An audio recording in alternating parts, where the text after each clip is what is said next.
Hey everybody, Dom here with Dom Air Racing. Today we're going to go over Race 72's avionics instrument cluster. I thought it'd be useful to see kind of all the sensors and stuff that we use to measure and see what's going on with the aircraft, specifically helpful in troubleshooting and how we can download everything. But let me just show you kind of what I'm looking at. We have three pieces here from Michigan Avionics. We ordered them all at once and wanted to get as compact of as a look as we can go while getting all the information in single screens and not have to scroll too much. So here on the left, primarily where our field of vision is for racing, we have our speed and then a vertical speed indicator and altitude. It's just super convenient to see it here in the larger 3 1/4 diameter display. And then all the way to the right we have our radio, something we really don't adjust too much, but you have an active and a standby, and it is pretty easy to be able to adjust as long as you can kind of put your thumb here and your hand on the dashboard to kind of stable yourself. It's just really more of this aircraft and trying to be able to maneuver without shaking your hand too much. And then finally, the main instrument cluster here is pretty cool because each of your flights are cataloged with the day and time, and you have your overall Hobbs meter, and then you can do a maintenance countdown meter. What that's good for is if you're not really good at writing in your logbook, it'll keep track, and I'll show you in a minute on that. Then starting here at the left, you have the engine RPMs, batteries, amps, outside air temperatures. We have a little outside air temperature mounted underneath the aircraft.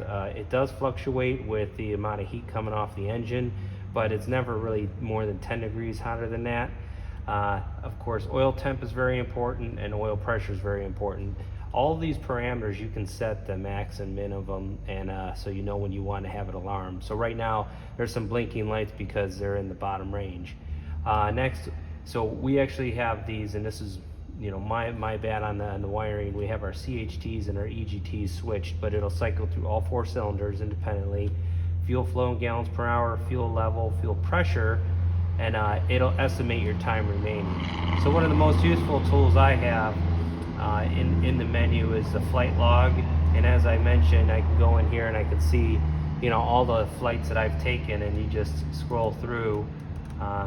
It goes back pretty far, so probably more than all the way up to 100. But it'll have every time we've gone over, I think I set it for like 30 miles an hour. Another useful tool I reference a lot is the max and min. So if we're wondering how hot the engine's running, we're able to see the last time we ran it was 239 degrees. And then again with the temperatures of the cylinder heads and exhaust gas. Now again, these are switched, and we actually have one bad EGT sensor, so we'll have to replace that.